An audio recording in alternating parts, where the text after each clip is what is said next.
When you consume sugar, you are poisoning your mitochondria. Sugar and cyanide do the same thing. This is the toxin.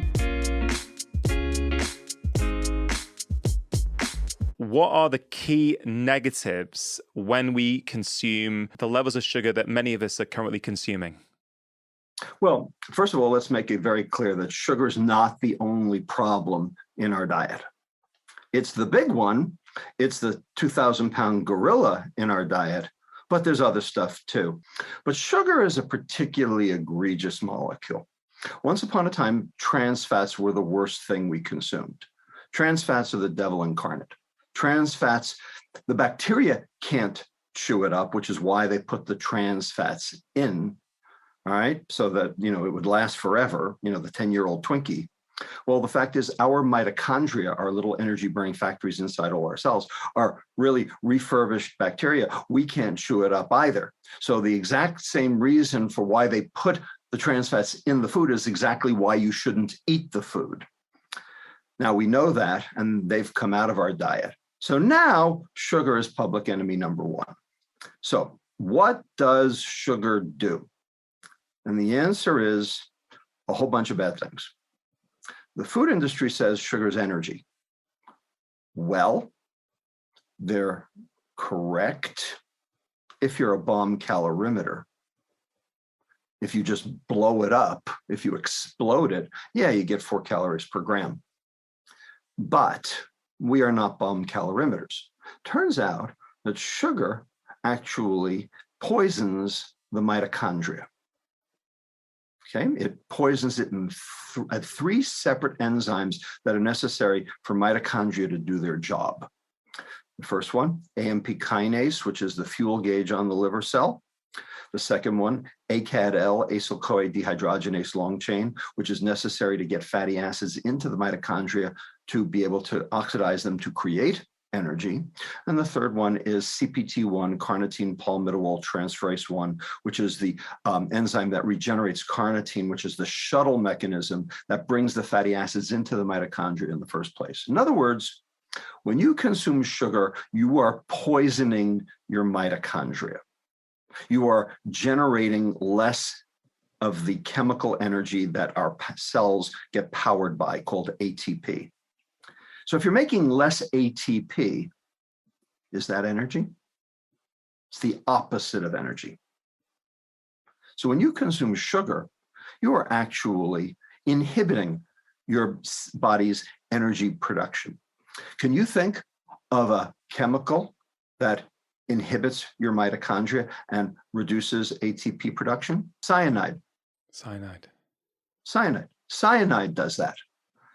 Okay, sugar and cyanide do the same thing. Now, obviously, not as severely. Okay, cyanide parts per million keel over and die on the spot.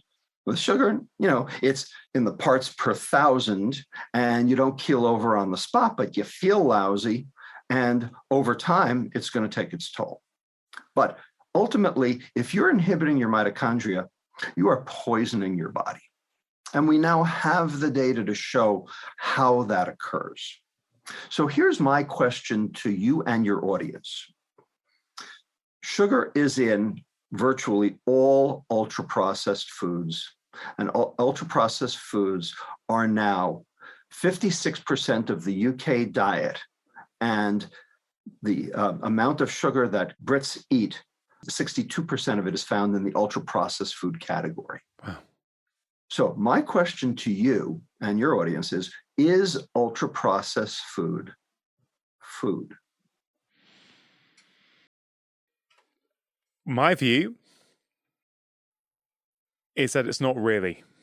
I would say no, but I know to many people that is super controversial, which we're definitely going to talk about. But yeah, on a straight answer, I would say no. Depends on your definition, I guess, because it's energy. Okay. It's got some calories in it, which we consume in our mouth that enable us on one level to sort of, I guess you're saying it's actually reducing the energy production, the sugar within it anyway. But yeah, on one level, it sustains people and they can actually get on with their days, at least in the short term anyway. Well, you have to know what the definition of food is. So if I had my Webster's dictionary right here, right now, you guys, in the UK probably don't use Webster's, you probably have something else. But if I pulled it off the shelf, it would say that the definition of food is the following, and I have no problem with this definition. Substrate that contributes to either the growth or burning of an organism. That's the definition. I have no problem with that definition. It's a fine definition. All right. Substrate that contributes to either the growth or burning of an organism. So we've just talked about burning. Sugar does not contribute to the burning of an organism. It actually inhibits the burning of an organism. And Dr. Kevin Hall at the NIH did a study where he showed that when you give people ultra-processed food, they burn less and gain more weight when everything else is controlled for compared to the same diet in real food. Did this in 2019. So ultra-processed food does not contribute to burning. So now let's go to growth. Does ultra-processed food contribute to growth? My colleague, Dr. Efrat Monsenigo-Ornan, who is the chairman of the Department of Nutrition at Hebrew University, Jerusalem, just published 3 papers in Bone Research showing that ultra-processed food actually inhibits skeletal growth, inhibits the ability of bones to increase in length and in width. And in addition, we know from the Nutrinet Santé study and many other studies that, in fact, what sugar does is it feeds cancer cells, it hijacks growth. So, sugar doesn't contribute to burning, inhibits it, doesn't contribute to growth, inhibits it, or hijacks it. So I pose the question to you again, Ranga. Is ultra-processed food food? I'll go with my original answer, which is no. That is right. It is no. Ding, ding. That's right. But the point is that the food industry, refuses to go there. The populace refuses to go there. The governments refuse to go there. And you and I are both interested in mitigating chronic disease. Yeah. And you are right. If you get people on a real food diet, you can mitigate virtually any and all of their chronic diseases. I completely agree. You gave a TEDx talk basically saying you can basically take away somebody's chronic disease. I used to do that in my clinic, when I was practicing routinely. Yeah. But only if they changed the food. And if they didn't change the food, no amount of medicine I threw at them could make a difference. Yeah, I mean, what strikes me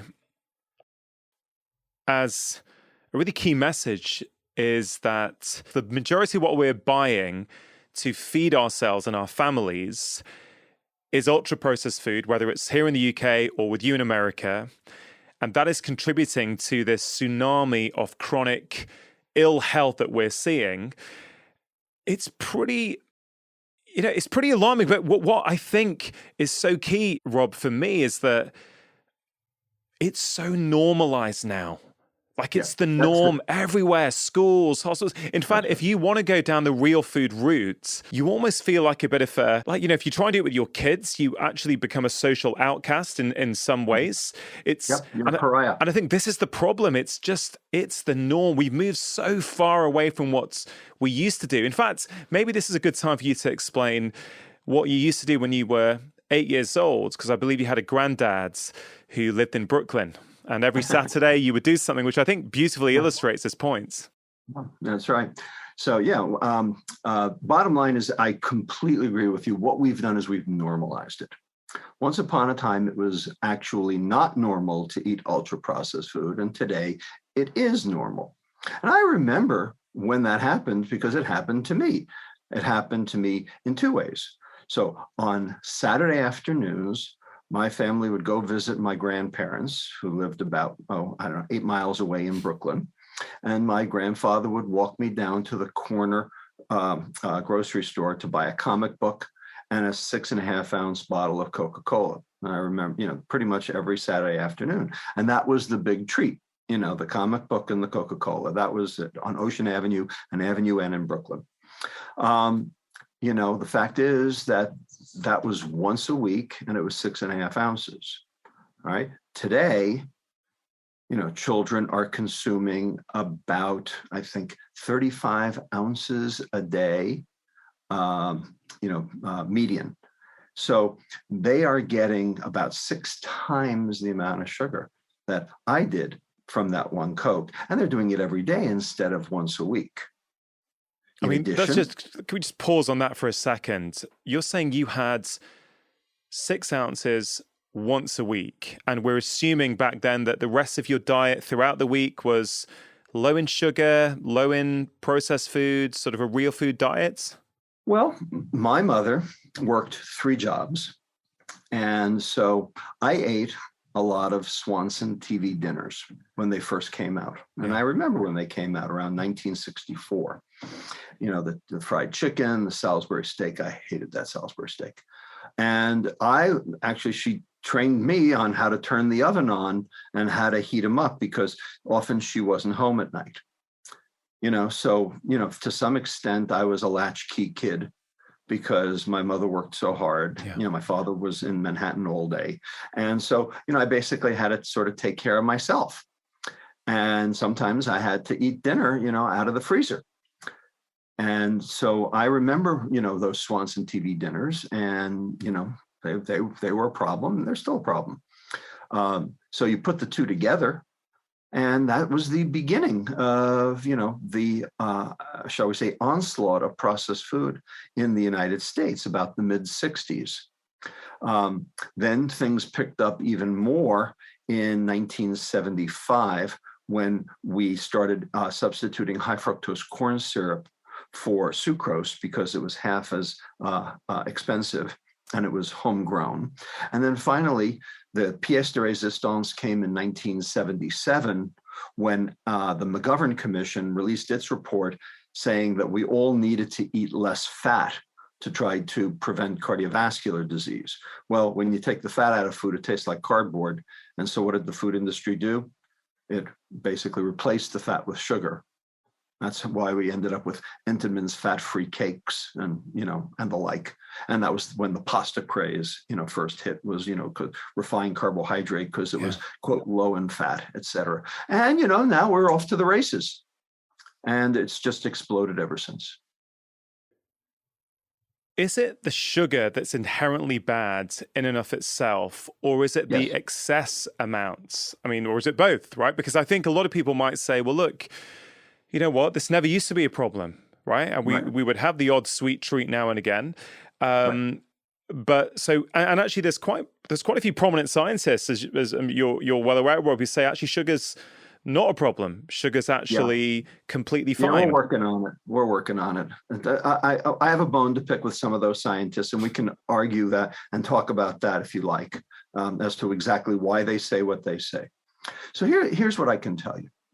All right. There are social drinkers and there are alcoholics.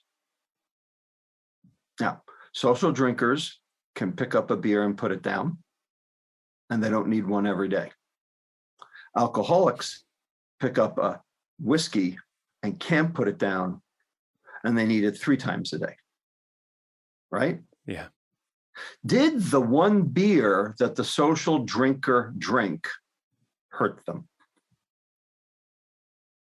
Unlikely. And the reason it's unlikely is because there is what is known as a first pass effect. You drink the alcohol in the beer. First of all, it's very low percentage, right? It's only about 3.6% in a beer. All right, and that is about 60 calories worth or so of alcohol. And what happens is that the first pass effect, the stomach and intestine metabolize that alcohol before any of it ever gets to the liver. And so the amount that actually hits the liver that could do damage is exceedingly small. And as long as you're not following up with a second beer and a third beer and a fourth beer and a fifth beer, like can happen at the Newcastle pub, you don't usually have a big problem, right? But if you keep doing that, then that is a problem. So it's a dose-dependent phenomenon, and your intestine is there to try to protect your liver from getting the onslaught before it will do damage. Same with sugar. No difference. So your intestine can take a small amount of sugar that you consume and can actually turn it into fat in the intestine. Intestinal de novo lipogenesis, the process of converting sugar to fat into VLDL in the intestine so that it will not go straight to your liver, right? And about 10% of an initial sugar bolus will undergo intestinal DNL and therefore be diverted away from the liver and into the bloodstream as VLDL. Now, that VLDL is not great for you because it could ultimately cause heart disease, but it's protecting the liver. But if you consume past your intestine's capacity to do that, now the rest of it's going to end up in your liver. And the problem with sugar in the liver is exactly the same as the problem of alcohol in the liver, because it causes the exact same processes. It causes glycation, it causes oxidative stress, it causes mitochondrial dysfunction, and basically drives insulin resistance, this phenomenon that we now know is at the base of virtually all chronic metabolic diseases. Therefore, your pancreas has to make extra insulin to make the liver do its job, because now the liver's not working right because it's been poisoned. And so insulin levels rise all over the body, and now you've got the risk for Alzheimer's, you've got the risk for heart disease, you've got the risk for cancer, you've got the risk for virtually every other chronic metabolic disease on the plate, all because of what happened to your liver. Yeah. And fructose, that sweet molecule in sugar, basically has the same fate as alcohol. So when people say, little sugar's fine, the answer is, yeah, because your intestine diverts that little bit away from the liver. As soon as you overwhelm that capacity, now your liver is right in the crosshairs. And that's when chronic disease is going to start. Yeah. Rob, you're a pediatrician. I've seen videos of you talking with passion about this exact topic, maybe 15 years ago, still online. Something like that. When was the first time for you that you started to think, what's going on here? In the book, you have been pretty, it's pretty provocative at times. I actually agree with it. So I like it. You've really gone out there. You've ripped into modern medicine at times, and we're definitely going to talk about that. Yep. But when was it, because you do have this sort of incredible passion and energy to get this message out there. And I'm just wondering, what was it in your clinical experience that actually really got you into thinking there must be another way here? This can't be right. Right. Well, so I had 3 aha moments. 3. And that sort of got me to where I am today and why I'm saying what I am saying today. The first aha moment came when I worked at St. Jude Children's Research Hospital in Memphis, Tennessee, Paediatric Cancer Hospital. And I went there in 1995, and I was presented with a cadre of about 40 children who had survived their brain tumors, because of surgery and radiation, sometimes chemotherapy, who had become massively obese. They were perfectly normal weight before the tumor, and now they were on the order of 350 to 400 pounds. Okay, normal kids before the tumor, and now massively obese. And there's a name for this. It's called hypothalamic obesity. It was first written about, first described in 1901 by Freilich and Babinski, two of the greats of international neurology. And I had all these kids with hypothalamic obesity that I had to take care of. And like, how do you get them to lose weight? How do you get them to get better?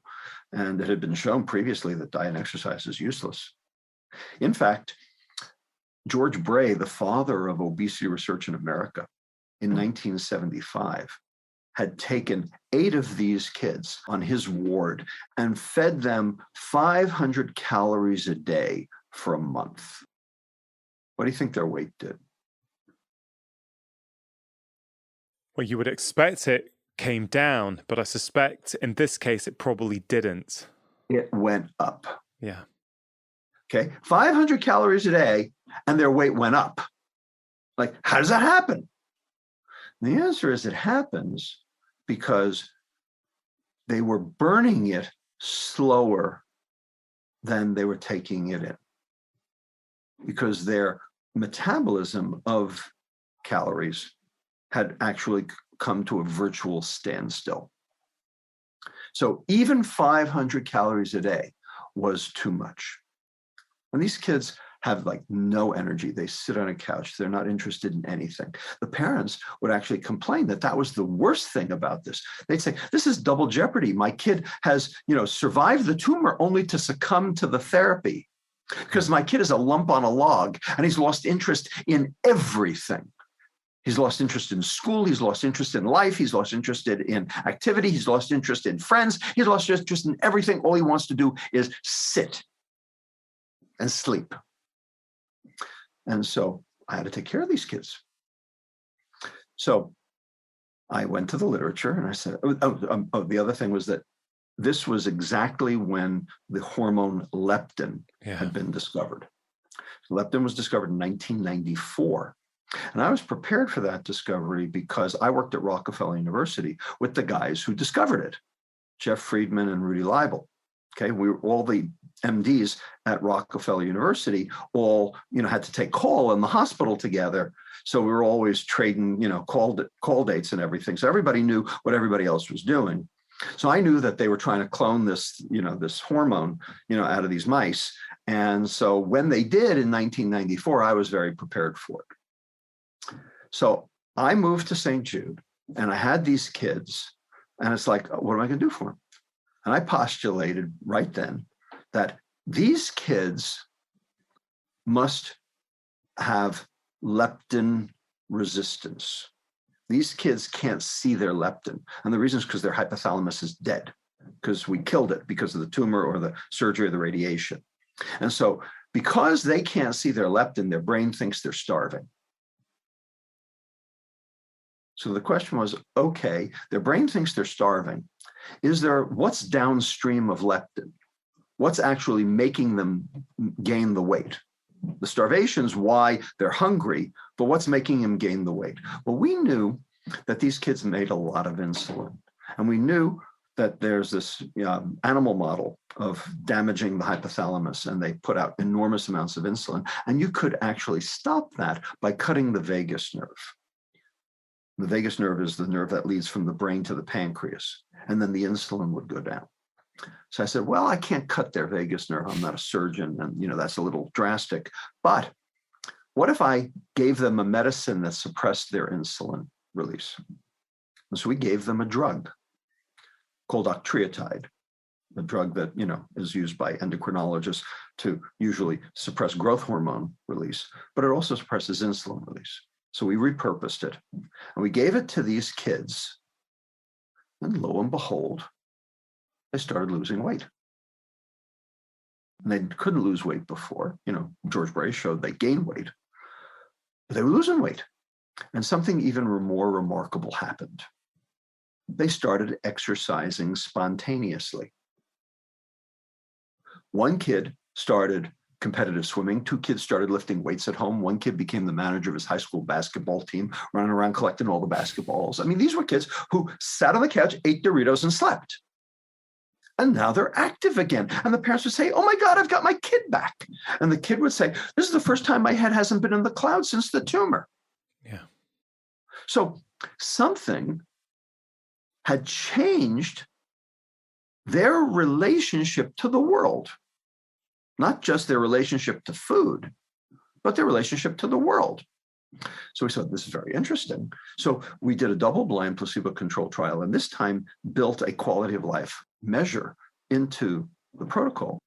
And sure enough, the lower we got the insulin with the drug, not only the more weight they lost, but the more active they were. So what this did, the reason why this is so important and the reason I'm spending so much time on it, Ranga, is because this turns the first law of thermodynamics on its head. Because the standard interpretation of the first law goes like this. The first law is, the total energy inside a closed system remains constant. Your energy can neither be created nor destroyed, just shifted around. Okay.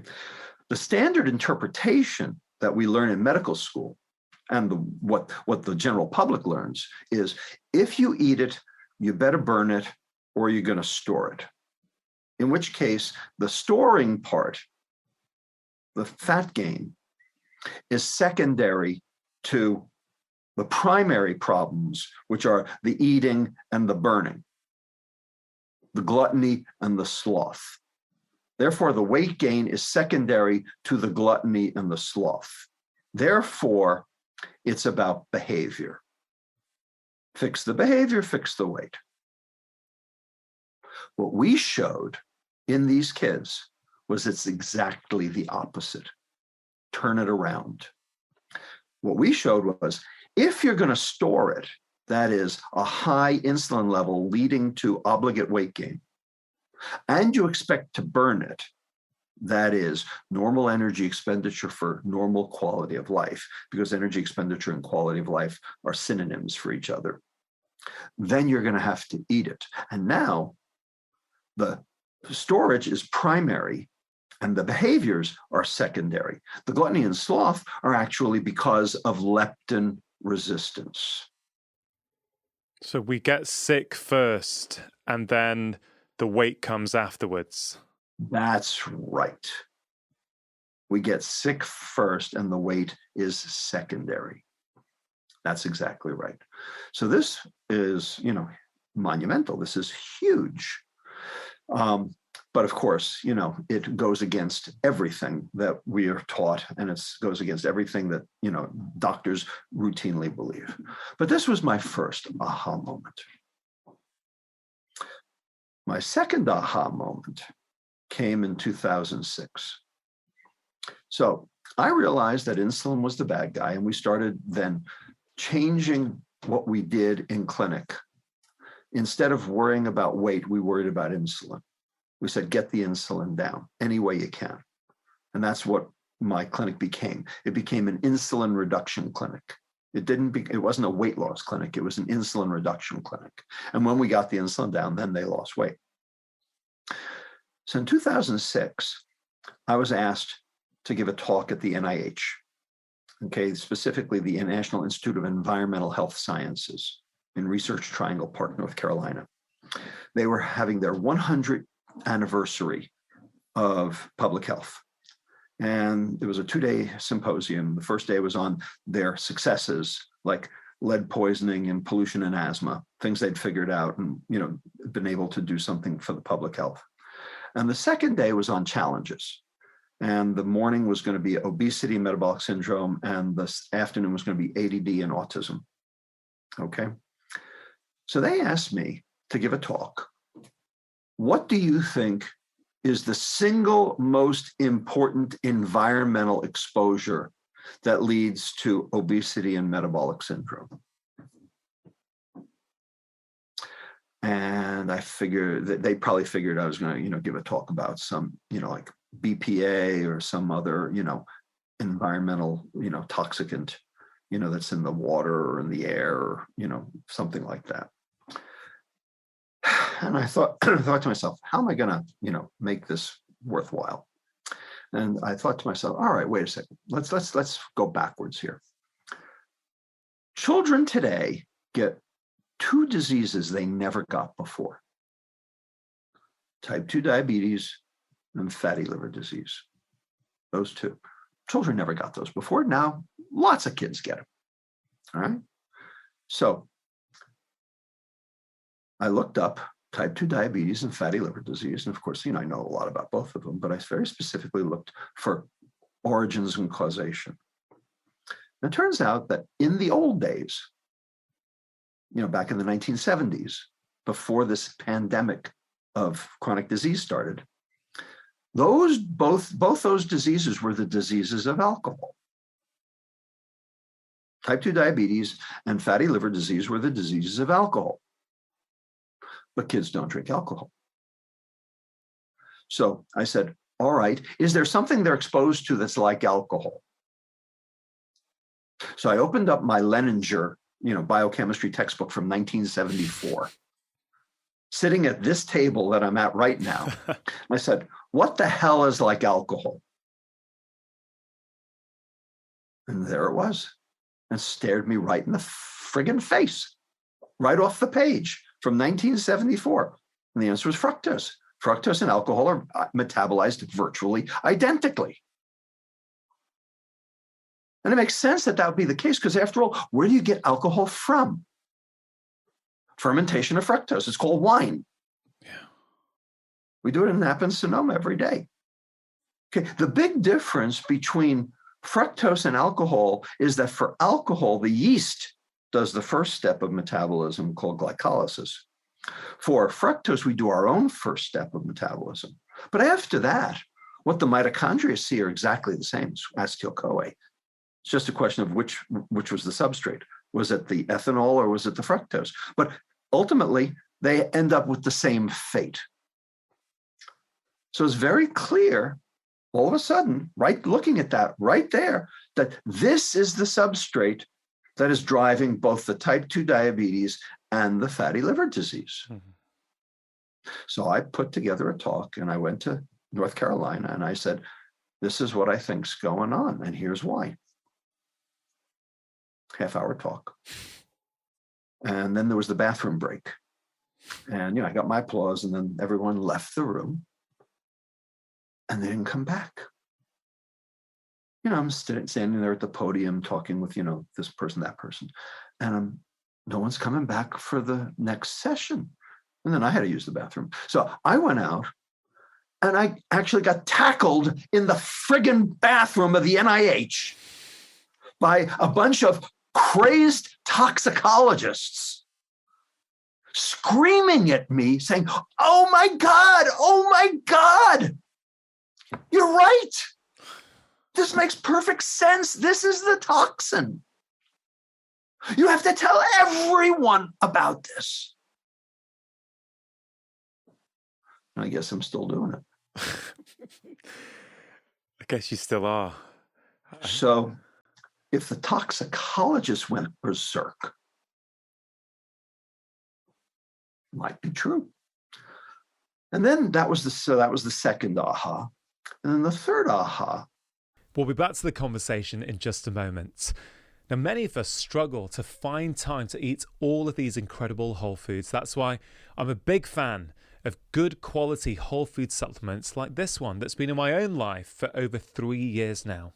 It contains over 75 whole food source ingredients, vitamins, minerals, pre and probiotics, and it can help us support our energy, focus, digestion, and our immune system. Athletic Greens are giving my audience a fantastic offer. 1 year's free supply of vitamin D and 5 free travel packs with your first order. You can see all the details at athleticgreens.com/livemore or simply click on the link below.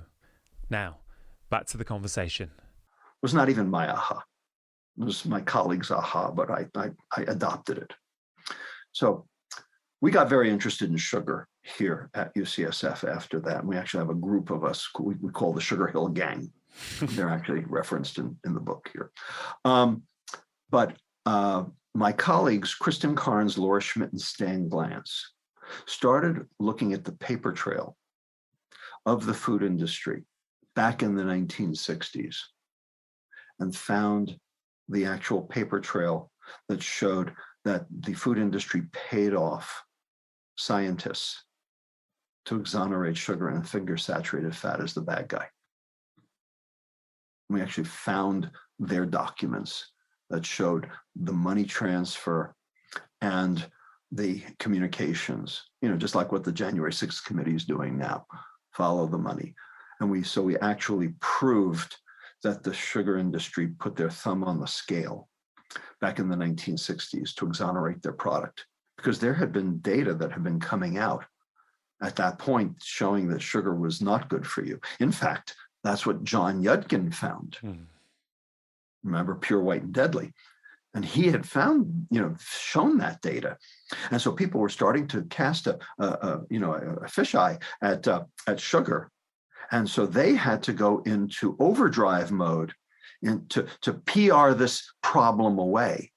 And so they approached the chairman of the Department of Nutrition at the Harvard School of Public Health, Fred Stair, and his associate, Marg Hegstead, who ended up becoming the head of the US Department of Agriculture in 1970, to pay them off $6,500 back then, which would be about $50,000 today, to write 2 review articles to appear in the New England Journal of Medicine that basically said saturated fat's the bad guy and sugar is no problem whatsoever. So that's the third aha moment. It's all a scam. The whole thing's a put-up job. And that's why I wrote Metabolical. Sugar and alcohol. I don't think people commonly would put the two things together. People, I think, Joe Public, I think would think, okay, alcohol, I know if I drink too much, it's not good for me. It's going to cause problems with my liver. I think there's that understanding. And if I drink a little bit, have some days off a week, the odd glass of wine here and there is probably not going to be too bad for me, I think is what most people tend to think. That's true. And if that were the case, that would be true. And that's true for about the 40% of Americans who are social drinkers. 40% are teetotalers, don't touch this stuff. Okay. 40% are social drinkers, can pick up a beer, put it down like me. Okay. But 10% are binge drinkers and 10% are hardcore alcoholics. Yeah. But I don't think people think of sugar in the same way in terms of what it does for the liver. And I think that's a really, eye-opening comparison for a lot of people. The other thing you said, which I think really beautifully ties into the start of this conversation, is that you started running an insulin reduction clinic. Right. And, like you, I'm very passionate in root causes and this idea that we've labeled all these so-called separate diseases. We get taught about them at medical school as though they're all separate entities. For this disease, you take this drug and you have this sort of treatment. And we look at that downstream pathology, don't we? But you mentioned mitochondria at the start in terms of what sugar or excess sugar can do to mitochondria. And that, mitochondrial dysfunction sits at the heart of so many different conditions, but also insulin resistance, right? So that insulin resistance, that insulin lowering clinic actually would probably, depending on who was coming in, and I appreciate you're a pediatrician, but if all of us as doctors ran insulin reduction clinics, we would get rid of 75% of the chronic disease in America and in the world. Exactly. It's that root cause again, isn't it? Yeah, absolutely. I completely agree, which is what I'm trying to, bring to, medicine. Unfortunately, medicine is provincial. Medicine doesn't, respond very well to, new ideas. Yeah. It's a cartel, if you will. You're very critical of modern medicine in the book. You say modern medicine treats symptoms. You say modern medicine is not the solution. I do indeed, and I agree with this. It's something it's one of my big frustrations in my 21 year career seeing patients. It's like, I sometimes wonder if doctors honestly ask themselves sometimes at the end of their day, and obviously it depends where you work. I'm not talking about intensive care. I'm talking about, chronic patients and I did this once, Rob. I did this in general practice once. I asked myself at the end of the day, how many patients Do you honestly think you've really helped today? And, quite a few years ago, it was 20%. I thought I've only helped 20% of people. The other 80%, I've done something. I've sent them off for a test. I've, referred them, or I've given them a drug, but I kind of knew they'd be back. I thought, I'm not really getting to the heart of this problem. I knew it, and I kind of feel the patient knew it as well. And that's kind of one of the things that led me on this journey to try and understand that there must be a different way. And, that's why I think Metabolical is such a wonderful book. It outlines the history, it outlines the science, but it also gives some really practical solutions. And, I love your... we mentioned the liver a lot so far. So one of your big messages in the book is protect the liver and feed the gut. Right. In terms of dietary advice for people. And, a lot's been written about food in the past, but that's very fresh, I think. That's quite a new idea for people. And I wonder if you could explain then, what do you mean protect the liver and feed the gut? Sure. Well, before we go into protect the liver, feed the gut, because that'll take up the whole rest of our podcast, is explaining all that. I want to just address the whole medical school thing, and how you felt as a doctor. Me too. The bottom line is, we treat medicine, and unfortunately, medical schools treat medicine like a big game of Clue. Colonel Mustard in the conservatory with the candlestick. Match the symptom card with the diagnosis card with the treatment card, and discharge your patient. In fact, in 1980, there was a game that we used to play in residency, on like Sunday mornings before things got busy in the ER, called Intern. And that was what you did. You basically took your symptom, you got a symptom card, you got a diagnosis card, and you got a treatment card. And once you got the three of them together, you got rid of the patient. First, player to discharge all their patients won the game, and that's how we treated it. So, these diseases, got a meningitis, here's an antibiotic, got a cancer, here's a chemotherapy, but the fact is chronic disease doesn't, really fit into that. Yeah. There are 8, count them, 8 chronic diseases that have completely taken over modern medicine. 8. And here they are. Type 2 diabetes, hypertension, dyslipidemia, cardiovascular disease, cancer, dementia, fatty liver disease, polycystic ovarian disease, those 8. Those 8 now account together for 75% of all healthcare costs. And none of them have a cure. None of them even have a treatment. But they all have a prevention. We're not preventing it. We're handing out, statins or, oral hypoglycemics or, antihypertensives, like candy, but that's treating the symptoms, the manifestations of the disease, not actually treating the cause. And the reason is because those diseases are not really the diseases. What's going on underneath to cause all 8 of those diseases are exactly the same. They're just in different organs. And here are the 8 things that I outline in the book, what I call the diseases that are not diseases. I call them the hateful 8. And here they are. Okay. And these are things that people don't know because they don't have ICD-11 codes. And doctors don't know what to do about them, so they don't even mention them. So no one's ever heard of them. And they didn't learn them in medical school either. So here they are, 8. Number 1, glycation. Number 2, oxidative stress. Number 3, mitochondrial dysfunction. Number 4, insulin resistance. Number 5, membrane instability. Number 6, inflammation. Number 7, methylation. Number 8, autophagy. Now, these are all normal phenomena that happen, but they can be speeded up or slowed down by what you eat. And it turns out when you have control over all 8 of those things, you will be 110 playing tennis. And when you don't have control over those 8 things, you will be 40 years old in a wheelchair with 2 stumps on dialysis waiting for your next stroke. And of course, everything in between. So those are the choices. Those are the options. And because none of those 8, the hateful 8 that I just mentioned, none of them have a cure. None of them even have a treatment. They only have a prevention. We're not preventing anything. And that's why you felt like you were not helping any of your patients, because you weren't addressing those 8 root causes that you yourself know to be the big problem in medicine. Yeah, it's like a leaking roof, isn't it? The roof's leaking, and you just putting a bucket there to pick up the water. That's kind of what the drugs are doing. Yeah, it's great.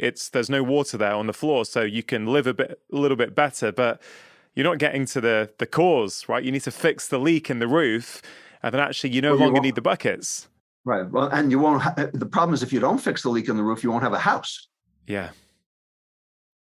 That was one of my favorite parts of the book, of these 8 processes that are occurring in all of us, and they're either promoting health and longevity, or they're actually the opposite and creating illness and ultimately disease.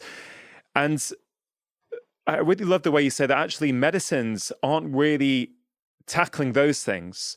And I just want to be really clear for people that antihypertensives or, drugs in general, they have a role sometimes, right? They can be helpful in certain situations. I think you're in agreement with that. It's just I'm not against them. Yeah. Okay, I'm not against them per se. But the problem is that if you don't fix the underlying problem, what have you done? Okay, so it's fine to give a statin to lower an LDL, but what have you done? Have you actually fixed the problem? You haven't done a damn thing about the problem. The problem's still there. Okay, so the very first sentence of the book, okay, starts like this: you find a wasp in your attic. What do?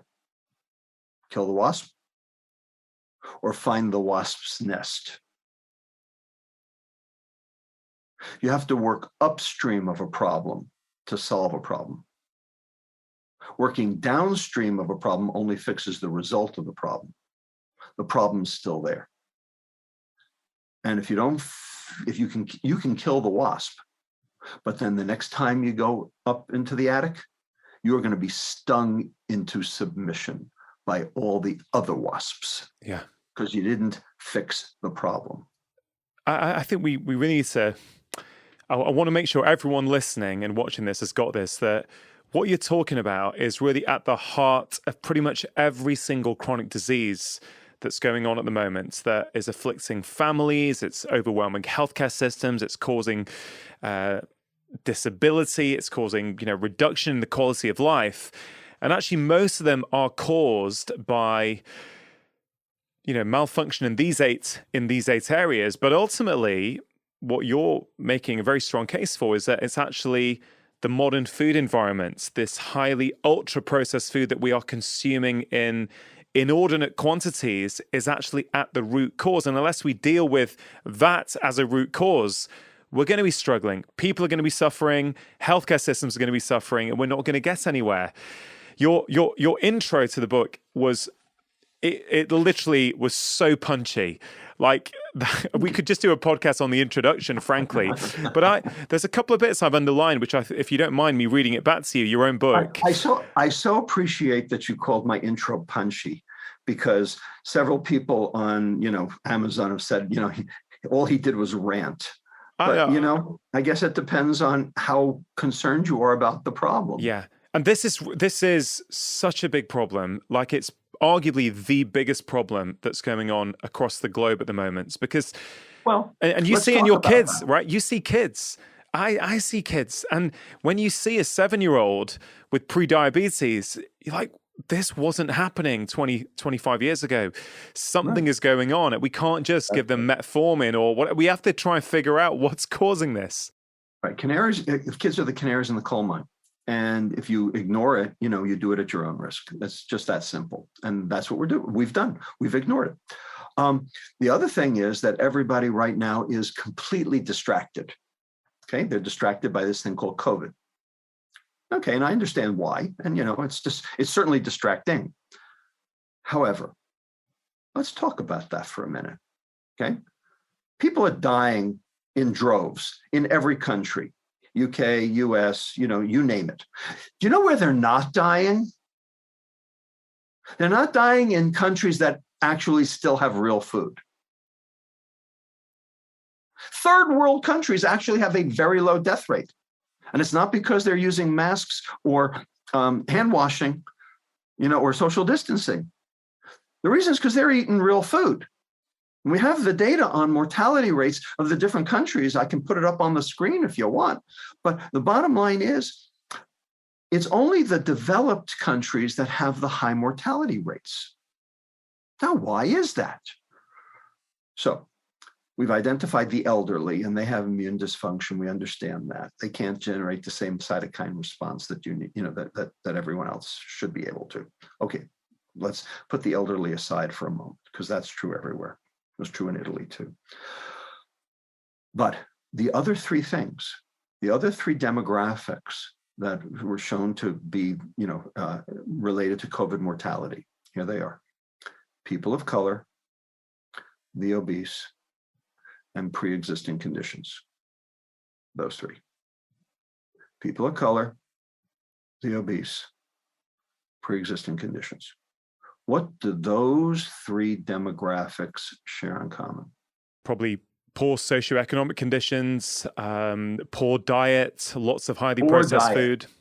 Right. Ultra-processed food consumption. Crappy diet, ultra-processed food consumption. So why should your food make a difference as to whether you die from COVID or not? Why is that? Here's why. Three reasons. Number one, the virus is very smart. It wants to attack all your cells. And every cell in your body has a receptor that helps regulate water within the cell. And that receptor is called ACE2, ACE2, angiotensin converting enzyme 2. It's an endocrine receptor, okay? And that's where angiotensin works, and it involves water transport. All right, so every cell has it. Turns out the virus uses that protein as its injector point. Well, high insulin increases ACE2 because high insulin causes water retention. And so there are more ACE2s on all your cells, so you are more at risk of being infected when your insulin's high. And your insulin's high because of processed food. That's one. Number two, diabetes, high blood glucose.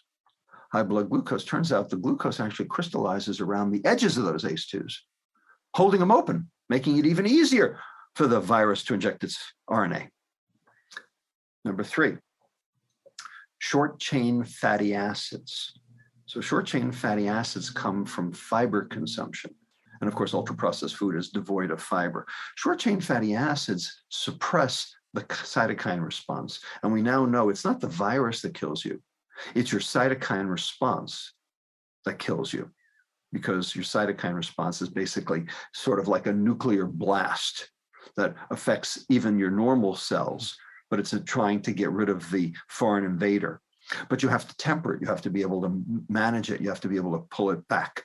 You have to be able to minimize it. Short chain fatty acids that come from the digestion of fiber in the gut are one of the things that improves that cytokine response. And that's why fiber is anti-inflammatory and also improves insulin sensitivity. But processed food doesn't have any fiber. It's been, that's been removed for shelf life. So those three demographics, people of color, the obese, pre-existing conditions, big ultra-processed food consumers, high sugar, low fiber, processed food, not real food. The CDC and the NIH and the MRC and everyone and Public Health England, no one is talking about food in COVID. Yeah. This is the fourth leg of the stool. Okay, we all talked about masking and hand washing and social distancing. Garbage. Fix the food. Now, I think when we're talking about foods, I think we need to get clear on terminology for people who are listening and they think, okay, look, I get this. Highly processed food is at the root cause of many of these chronic diseases. Over half of what we're consuming as a country, as a Western society, are these foods. So I guess we need to really help people understand, what are these foods? There's this part in the introduction where you actually, I've underlined it. You said, what if this slow consumable poison looks like everything else in the store? How do you protect yourself? And that's kind of part of the problem, isn't it? It's so normalized that I think many people don't really understand anymore. Well, what is a processed food? What is real food? So can you help us try and understand that? Right. Yeah. One of the first questions we ask in clinic, we used to ask is, mom, the mom and the kid come in, for obesity clinic, and we ask the, mom, what do you consider food? Do you think Cheetos is food? If you think Cheetos is food, then basically nothing's going to help you. So that's the first thing we do, is we disavow them of this concept, of this knowledge. So what we did in our clinic to be effective, and we actually studied this, we published on it, we validated it as an instrument. What we did was we took all newcomers, all new referrals to our clinic, and we did a teaching breakfast. So these kids came in fasting, so we could get comorbidity and safety labs. And they saw the doctor, they got their blood drawn, they got their physical exam, and then they went to the teaching breakfast. 6 kids, 6 parents around the table, 1 dietitian, English and Spanish, different times. All right, so that everybody, got a teaching breakfast. And we got a $100 gift certificate from Trader Joe's every month to basically buy the food for the teaching breakfast. And of course, our dietitian went out and bought the right stuff, not the wrong stuff. And she would then narrate he would narrate for an hour why these foods were on the table for breakfast and why the stuff they were buying at home was the wrong stuff. Okay, and we would explain insulin, and we would show them how much sugar was in each of the things that they were getting at home and versus, what was on the table. And 4 things had to come out of that, and we actually validated this. 4 points, 4 different points that conferred success. Number 1, the parent had to see the kid would eat the food. Number 2, the parent had to see the parent would eat the food. Number 3, the parent had to see other kids would eat the food because they got other kids at home. Number 4, we showed them the bill. They had to see they could afford the food. All 4. If we got all 4 boxes ticked, those patients did well. And then there was no going back. So this was a training moment. This was a teaching moment. This was a way we could explain to parents and to kids what was going on and model for them so they can see one, do one, teach one, way like we always do in medical school. If you tell people what to do, they will not do it. If you show people what to do and they do it, then they'll do it again. Yeah. And not until. The term real foods, I like it, you use it, but it does get a bit of pushback from certain academics. And, I saw one, I think on Instagram just a couple of weeks ago, a very prominent researcher in obesity in the UK, denigrating the term, saying it smacks of privilege, it's, all kinds of things about it. And here's the thing, my view, Bob, is that I found it to be very useful with my patients Of course, if my patients don't like it, I'd come up with something else that they understand. But generally speaking, I think the things like, would your grandparents recognize it as foods? I think people find it quite helpful. Or does the food packet have more than 5 ingredients on it or not? As a kind of general rough rule, they're not perfect, but they're all kind of guidelines to try and help people make sense of this ultra-processed food environment in which they're living. And I wonder why there's so much criticism. It's like, these things are there to help people. If you find it helpful, great. If you don't, fine, use something else. But I find a lot of people, particularly in medicine and academia, look down on these kind of what are considered simplistic terms. Yeah, I've heard those complaints also before, and I've heard about the quote smacks of privilege also. Basically, what we're saying is real food is food that came out of the ground or animals that ate the food that came out of the ground. That's real food. Okay, as soon as a human touched it, now it's processed. Just a question of the degree of processing also. And, I'm sure you're familiar with Carlos Monteiro at the University of Sao Paulo, developed this system called the NOVA system for the degree of processing, which I actually think is, the right way to go. It's not because it's not what's in the food, it's what's been done to the food that matters. All food is inherently good. It's what we do to the food that's not.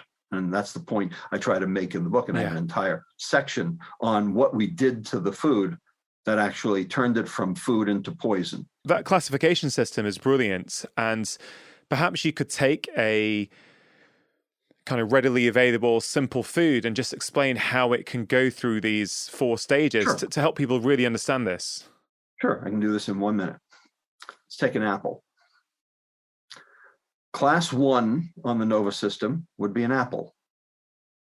Class 2 on the NOVA system would be apple slices. Class 3 on the NOVA system would be apple sauce, unsweetened. Class 4 on the NOVA system would be an apple pie. There you go. Turns out that only the class 4 foods are associated with chronic disease. So we can have minimally, that's really encouraging. So we can have minimally processed foods that are done to make our life easier a little bit, or, but it's when it goes to that extreme where it's actually bears no resemblance to actually what actually came out of the ground in the first place. That's right. And so what is different about that apple pie versus the apple? And the answer is the addition of sugar and the removal of fiber. So this now brings us to the question you asked me earlier about the protect the liver, feed the gut. So the addition of sugar is what basically floods the liver, because the liver, only like alcohol, only has an innate capacity to metabolize a small amount.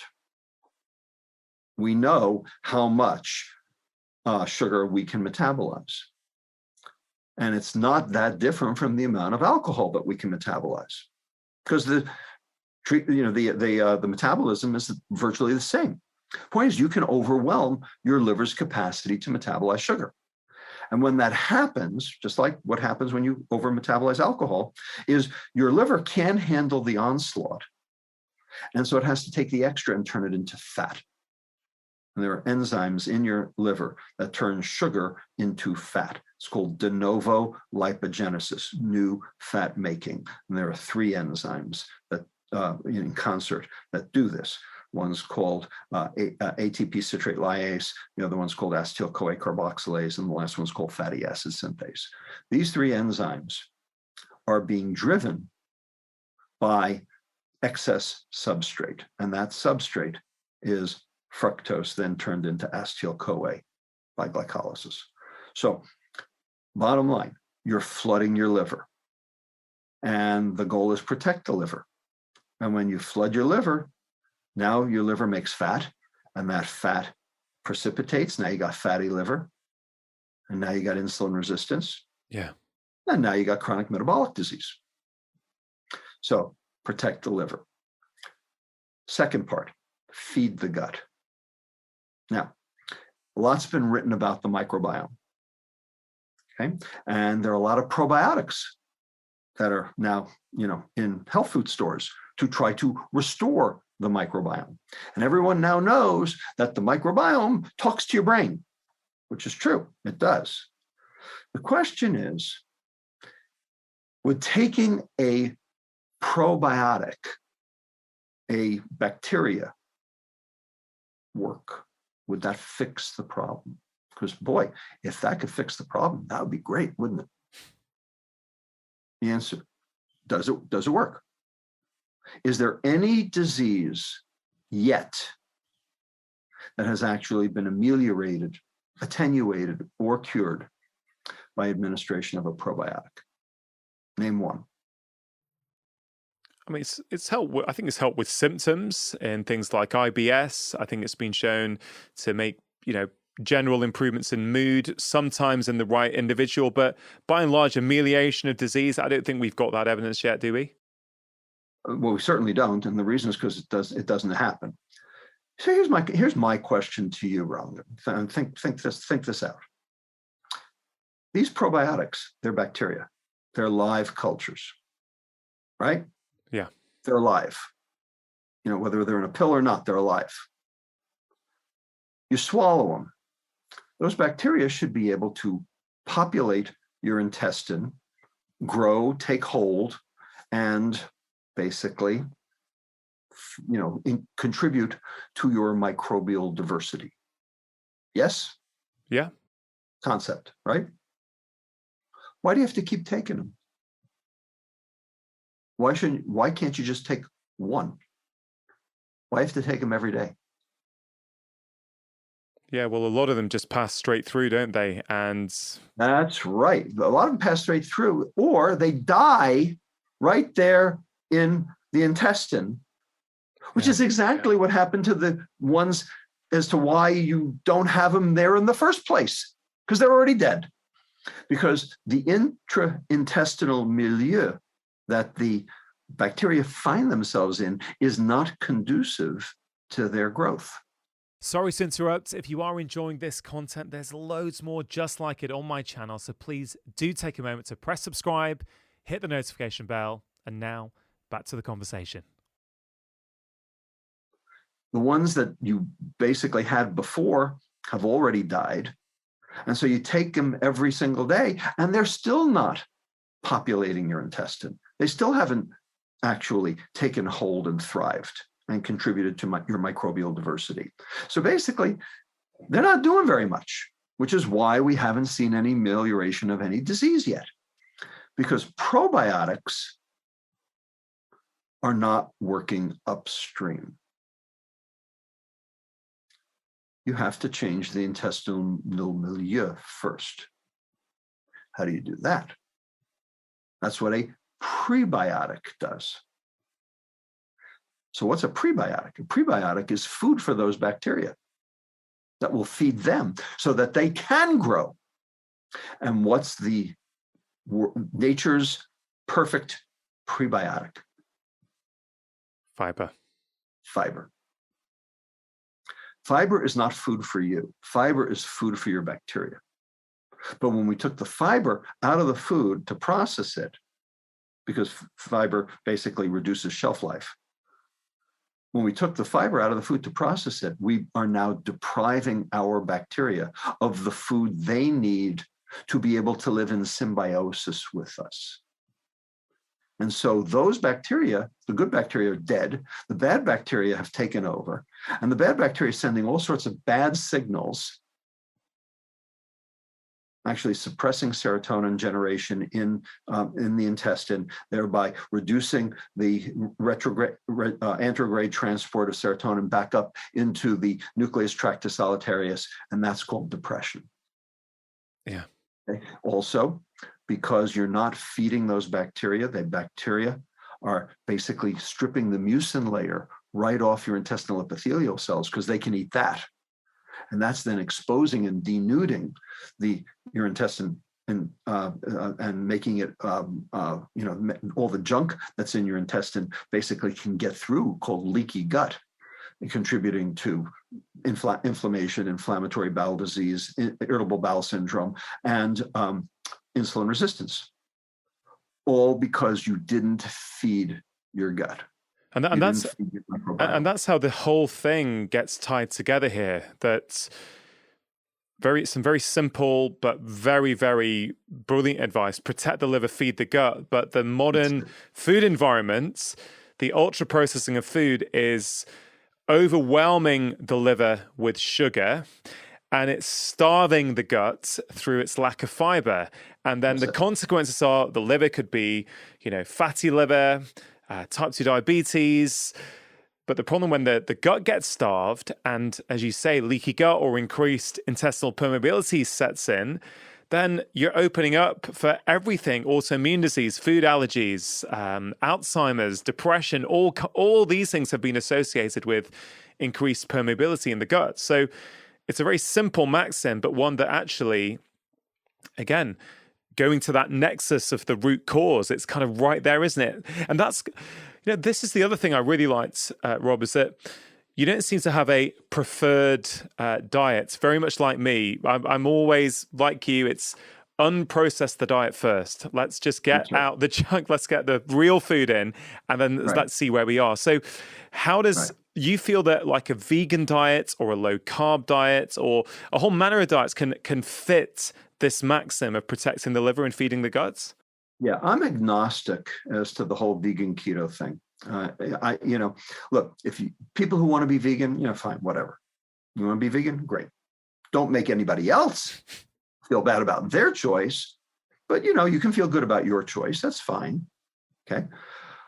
There are a lot of reasons to be vegan, animal welfare, religion, cost, coolness, if you will. But metabolic health is not one of them. Okay, and I can prove it because Coke, Doritos, and Oreos are all vegan. So you can do vegan right, or you can do vegan wrong. Keto, okay, I'm not against keto. I used ketogenic diets in my patients when their insulin resistance was so severe that nothing else would work, where they had insulin hypersecretion.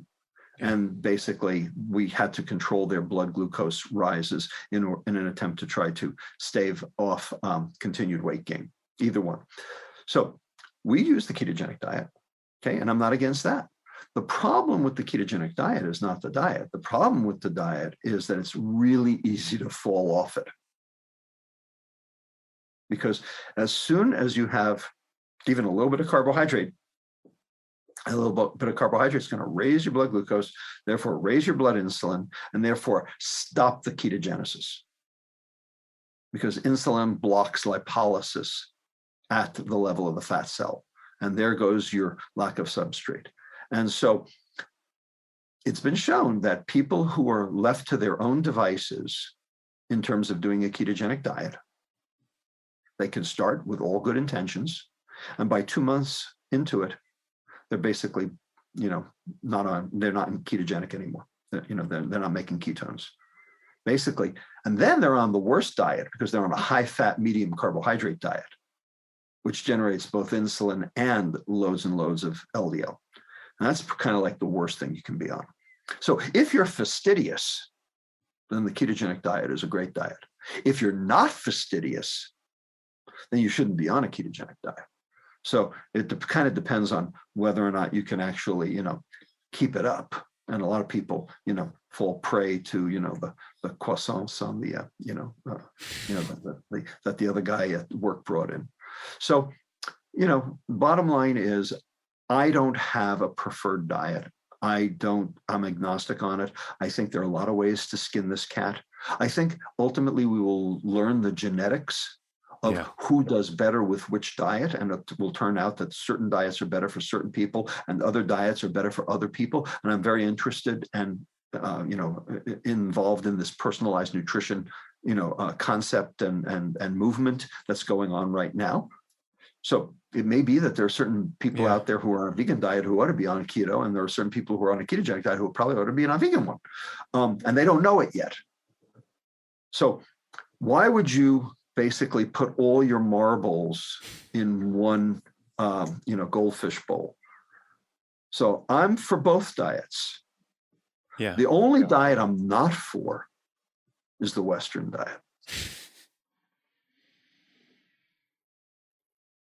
And the reality is,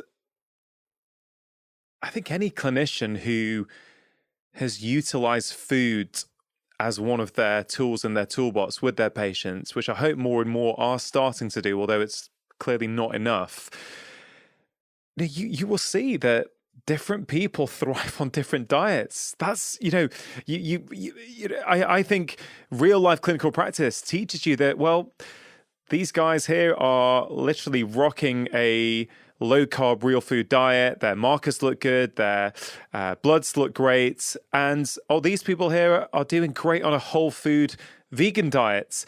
As you say, the commonality is no processed food or very, very low amounts of ultra processed foods. Right. The commonality is low sugar, high fiber. Yeah. Both diets work when they're low sugar, high fiber. And so that's why I think those are the two sort of linchpins in this whole story. But unfortunately, that's exactly what processed food is not. You used apples before to demonstrate those 4 categories of processing, which I thought was a really nice example. Where would apple juice fit into that? Because that's something that many people are consuming every day, thinking it's healthy. Hopefully they might be reevaluating that at the end of this conversation. But yeah, where does that fit in? So what happens with apple juice, whether it's, let's just take apple juice that's not also sweetened, right? Because, sometimes they add extra sugar. Just taking an apple and putting it in the Vitamix. Okay. Okay. All right. Let's do that kind of apple juice. Okay. Apple juice that's been Vitamixed, or the Jamba juice. Okay, people say, that's great, right? Because that's whole fruit. Well, it was whole fruit. Now it's not. So you have to understand the problem of fiber. Now, fiber, we've been talking about it like it's one thing, and that's not correct. Fiber is 2 things. 2. One's called soluble fiber, and an example of that would be like inulin or pectins, like what holds jelly together. Hydrogel. It's what's in cream cheese. And then there's a second fiber called insoluble fiber. And that's like cellulose. That's like the stringy stuff in celery. It's also what's in cardboard. Okay? So cream cheese, cardboard. Okay? Both fiber. Ha ha. All right? Well, it turns out that real food has both. Okay? Now, when you put the apple in the Vitamix, you are shearing the insoluble fiber, the cellulose, to smithereens. You are cutting it up into such small little fragments that it's not going to be functional afterward. So here's how the soluble and insoluble fiber work together. Imagine a fish net, all right? So, plastic, matrix, right? Yeah. With holes in it, right?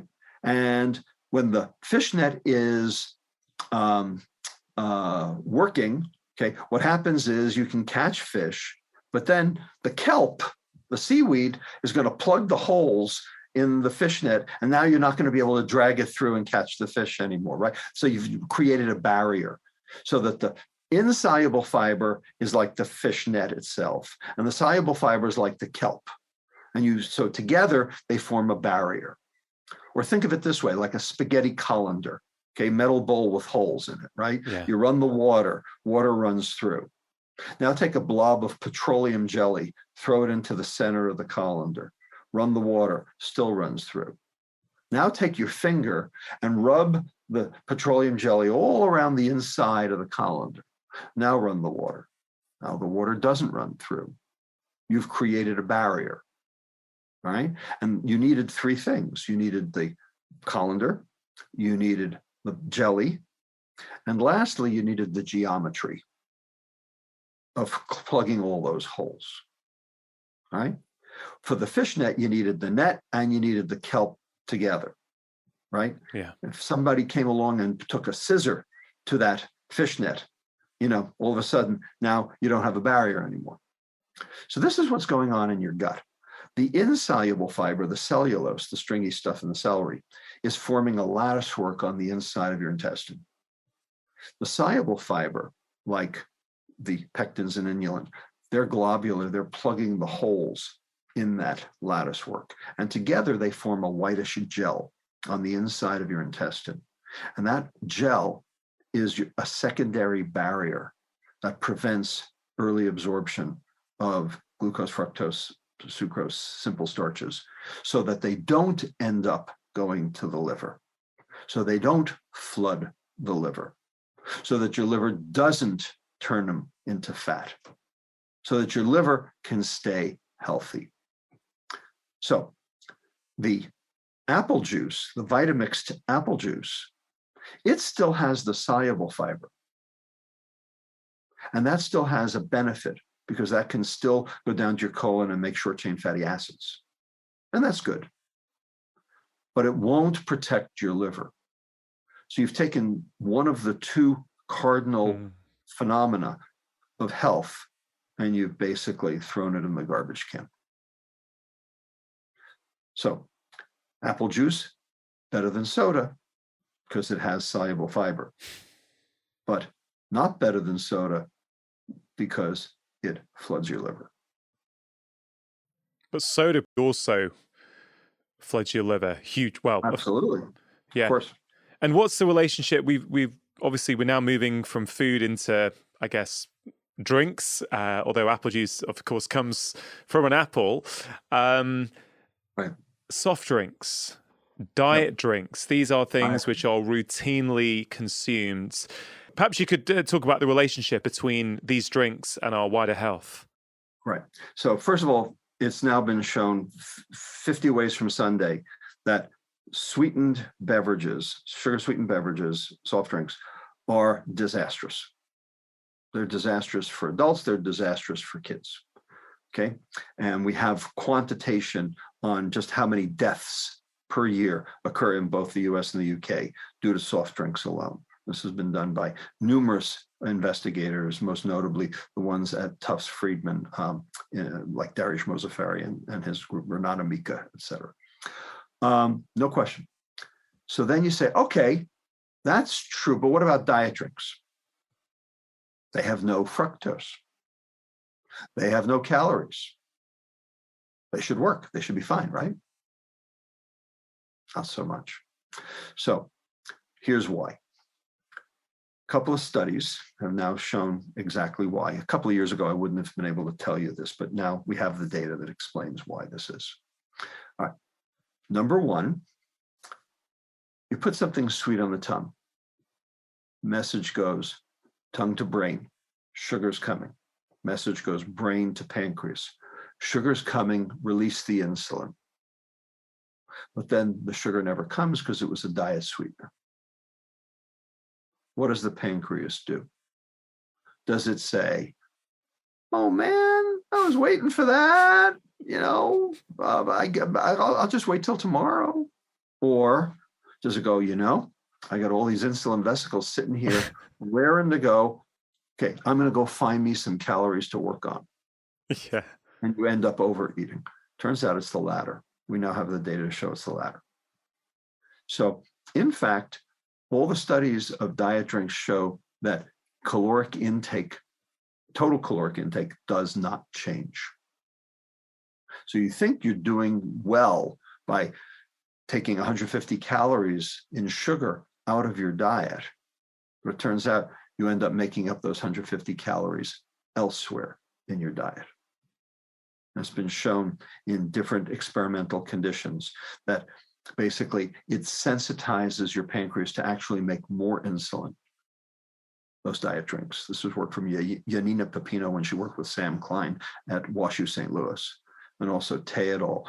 That showed that if you consume diet sweeteners, okay, instead of sucrose, you will not consume as many calories in the morning because the diet soda that you drank in the morning, but you will actually increase your food intake later on in the afternoon and evening, Yeah. so that the total number of calories you ate ends up being exactly the same, which is why diet drinks have not caused anybody to lose weight, because you end up making it up later. That's number one. Number two, we now know that certain diet sweeteners actually alter the microbiome in a negative fashion and contribute to leaky gut, the most famous of which is sucralose, or Splenda. And worse yet, we now know that adipocytes, fat cells, have receptors for diet sweeteners. And so if you absorb those diet sweeteners, they go through your bloodstream, end up at your fat cell. They can cause fat deposition in the fat, irrespective of insulin. So the bottom line is diet sweeteners might trick your tongue, but they don't trick your body. Yeah, and it kind of sort of makes sense, doesn't it? If we go back to the fact that, our biology, we've been wired over hundreds of thousands of years to, respond a certain way to certain things in our environments. We've just changed that so much. And, did artificial sweeteners exist 100 years ago, 150 years ago? Has our biology learned how to adapt? Of course, it doesn't mean we can't learn, but I know it's a very controversial area, but my advice with my patients has always been, look, I'd be really cautious with this. I don't think you should go to that. I think I'd much prefer water or, something else, but I've always taken that more precautionary principle. I know many people vocal on social media will say that there's no problem with artificial sweeteners, but you think it's pretty clear now with artificial sweeteners? Yeah, I think the data are in. There was a paper that came out in the American Journal of Clinical Nutrition about 2017. And what they did was they showed, using a meta-analysis, that the toxicity of one Coca-Cola equals the toxicity of 2 diet Coca-Colas. Wow. So half as bad. That doesn't mean good. That means half as bad. Now, the problem is, okay, it's half as bad, but people who are drinking diet soda say, oh, no fructose, no calories, I'll drink 5 of them. Yeah. Now it's 2.5 times as bad. We've mentioned sugar as a mitochondrial poison. We've mentioned insulin resistance as a root cause of many of these chronic diseases. And we mentioned obesity and weight gain as a symptom rather than the cause. Right. One that we haven't quite mentioned yet is thin people who think they're okay because they don't look overweight, yet on the inside, there's a very different story. And I wonder if I could just frame that around the statistic, which I've heard before, you've written about it in your book, that 88% of Americans have a degree of metabolic dysfunction. But I also love the way that you describe metabolic syndrome. Maybe you could describe how you say it, because I think it's a beautifully simplistic way of looking at it, and then put it in the context of that thin person who thinks they're doing okay. So here's the problem. Everybody thinks that the scale tells the truth. The scale tells you how much you weigh. Who cares? Seriously, who cares? And here's why the scale lies. Because there's not one fat depot.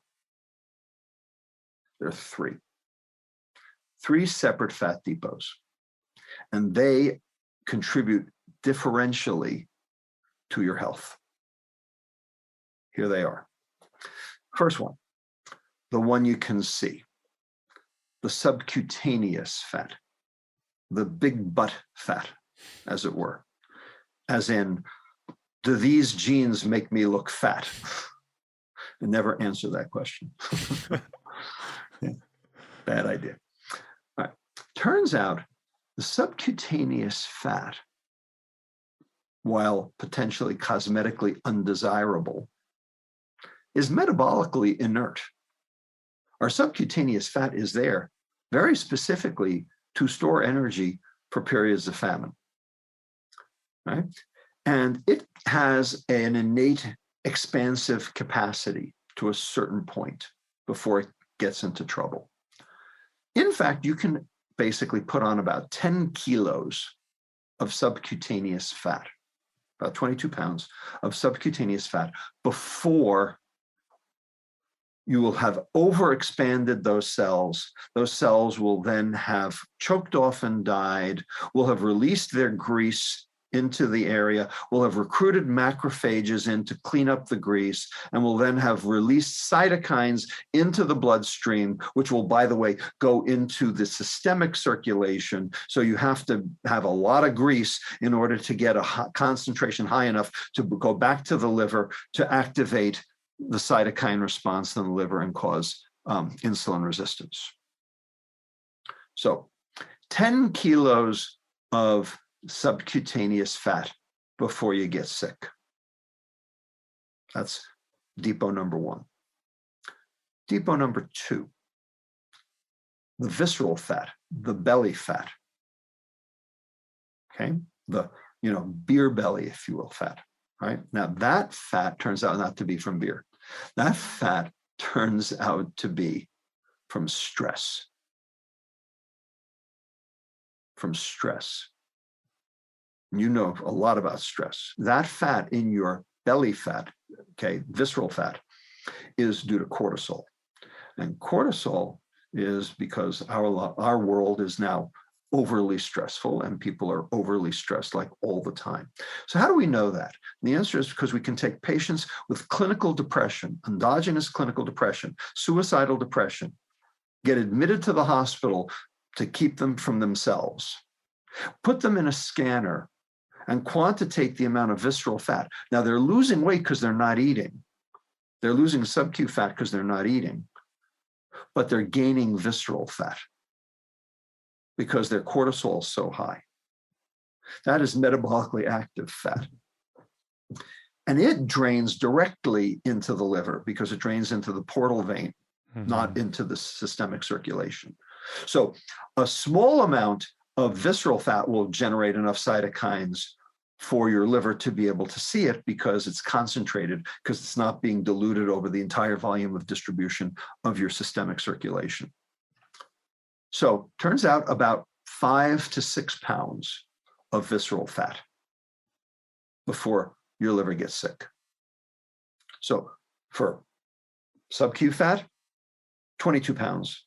For visceral fat, 5 to 6 pounds. Now, can you see 5 to 6 pounds on the scale? Maybe, maybe not. Now let's do the third fat depot, the liver fat. The fat in your liver turns out to be the most egregious because it's right there. It's causing the problem, right where the action is, right there in your liver. Okay. It turns out only a half a pound of visceral fat. I'm sorry, liver fat, half a pound of liver fat, Wow. And you will end up with metabolic dysfunction, insulin resistance. Can you see a half a pound on the scale? No. All right. So 3 different fat depots. So the question is, what makes the liver fat? Answer, sugar.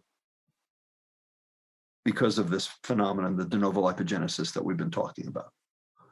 So you are mainlining it right into the organ that is the most susceptible to the problem. Yeah. And you can't even see it on the scale. So there are people walking around with fatty liver and don't know it because they say, well, I'm thin. No problem. Except they have a problem. And that's why 88% of Americans now have some form of metabolic dysfunction, because either sugar or alcohol is causing liver fat, irrespective of what it's doing the rest of your body. Yeah. And they don't know it. That's the nugget of truth that people, that doctors are ignoring. Of course, that begs the question, how can people find that out? I will say, because we don't have much long left, I don't want to be respectful of your time, that in your book, there is a whole section on the various blood tests that you should go and get. They're very simple and actually very readily available. And actually, you did a beautiful section on, what the actual values are, but also what's optimal, what we should really be gunning for. Obviously, there's things like DEXA scans, there's waist to hip ratios that people can do. But I guess, in my culture, a lot of people from my ethnicity are walking around. It was almost a joke growing up. Like you'd see dads, not a joke, but you'd see, dad's friends after they hit a certain age, they'd still be thin everywhere, but the belly would just start to go out. But thin arms, thin legs, just that belly. And of course, many South Asians do have an increased risk of TOFI, thin on the outside, fat on the inside, and all those sort of things. But I really wanted to highlight this because I think many of us think, it's all right for them. They can eat whatever they want and they don't put on weight. It's like, well, wait a minute. Yeah, cosmetically, they may not be looking, they may look as though they're getting away with it, but they may not be. I also just want to finish off on kids. You just mentioned liver fats. I've heard you say before that you've had to send 2 children at least for liver transplants because that is absolutely alarming, Rob. From soda drinking. From soda drinking. So maybe before we get to the final point, I just wonder if you could, there's many parents who listen to this podcast. And of course, a lot of people can take the advice for themselves. Right, I need to have a low sugar diet. I need to have high fiber, whatever my preferences are. But with kids, it seems to be quite different. Kids' meals are a joke in most places. It's like the adults can have proper food and the kids have the junk in bars and restaurants, right? It's the same in the US. Chicken nuggets and French fries and a Coke. So what is it doing to kids at this early age when they're having regular juices, regular soda drinks, regular highly processed foods? It's not really necessarily about their weight, is it? Is it setting the tone for later on in life? And then what advice would you give to parents? First of all, sugar downregulates its own receptor on the tongue. So the more sugar, the less sweet. Therefore, you need more sugar. So it becomes a vicious cycle. That's one thing.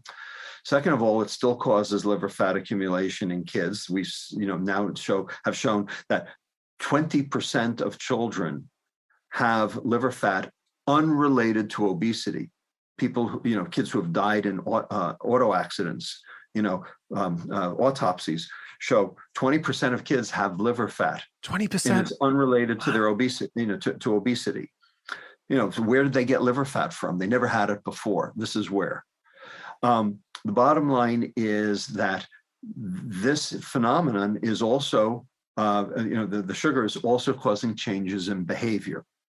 Now, we don't have enough time to go into this, but sugar inhibits an enzyme in the brain, in astrocytes, called glutamine synthetase. And glutamine synthetase is necessary to turn glutamate into glutamine, which then will go to GABA. Yeah. GABA is the inhibitory neurotransmitter. Glutamate's the excitatory neurotransmitter. So there's a balance between excitation and inhibition, and sugar basically breaks that balance. And so sugar's been associated with irritability. It's been associated with violent behavior. It's been associated with cognition problems. It's been associated with dementia in adults. It's been associated with changes in the prefrontal cortex thickness. It's been associated with problems in school. It's been associated with all sorts of problems. Now, association's not causation. We are still working on putting all the causation pieces together. Yeah. So, I'm not here to tell you that sugar's poisoning your brain yet, but there's a lot of data, and the data in animals is pretty darn good. Yeah. You really want to go this route, people? And you're not talking about just white table sugar. You're talking about the processed food. You're talking about the fruit juices. Right. Absolutely. I'm talking about the Capri Suns. I'm talking about, the stuff that the parents are putting in the lunchbox. Yeah. And that statistic, 20% of kids have liver fat. There could be parents listening to this who think my kids look fine weight-wise, so what's the problem with a glass of apple juice a day? And that's the problem. Yeah, exactly. And so this conversation is not meant to shame anyone. It's just meant to try and raise awareness of something that we both feel could be really, really helpful. Rob, I've got to say that if people want more, and I hope they do, well, at some point, if we can get a second conversation, I'd love that. But the book Metabolical is It's really thorough. It's really comprehensive. I really would recommend people who want to learn more about this to get a copy. I think it's something you can keep dipping back in and out of over time. I really do think it's a fantastic read. And you cover the planet as well in it, which we didn't get a chance to talk about today. Just to finish off, this podcast is called Feel Better, Live More. When we feel better in ourselves, we get more out of our lives. And in view of everything you've said, in view of all your passion about this area, I just wonder if you could just leave my audience with some of your final thoughts and a few top tips that they can think about applying into their lives. No, the most important thing people have to understand is, and you say it yourself, so I'm basically trumpeting what you say. To solve a problem, you have to solve the cause of the problem, not the result of the problem. Doctors don't know how to do that. And I can say that because I'm one of them. Me too. Okay. And I didn't understand that going through medical school, and I didn't understand that for the first 20 years of my practice. I did what I was told. I practiced the way they taught me to do. I got woke. You got woke. There are doctors around now who are getting woke, and they're starting to make some, shall we say, noise. They're being cast off as, heretics and, rabble-rousers and, troublemakers and whatever. And some of them have even gone on trial in their respective countries. Tim Noakes in South Africa, Carrie Fetke in Australia, Evelyn Bordur-Roy in Canada. Don't know if there are any in the UK that have had that happen. But the bottom line is we are undergoing a revolution in modern medicine. We underwent a revolution back in the 1930s, 40s with antibiotics, where we thought a pill could treat everything. Now we're undergoing a revolution where we realized that was a mistake. It's time to rethink health. It's time to rethink healthcare.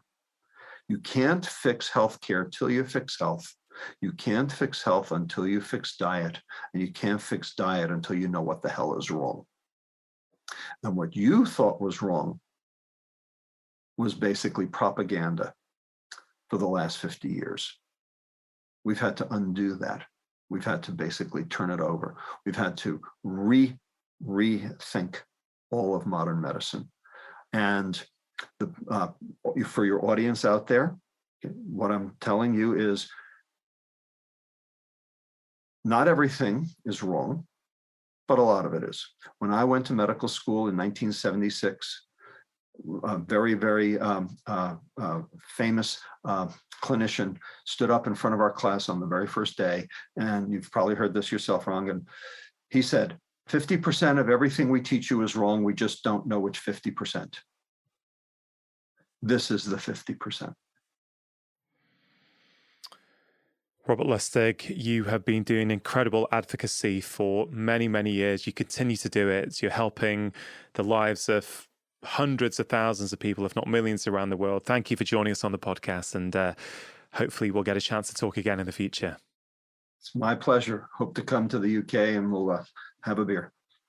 Just one. If you enjoyed that conversation all about the negatives of eating too much sugar, I think you are really going to enjoy this one about the specific foods that you can eat to prevent disease. We are actually all forming cancers in our body all the time. If you can prevent tumors from growing their blood supply, you can actually keep these cancers harmless. So this is what foods are able to do.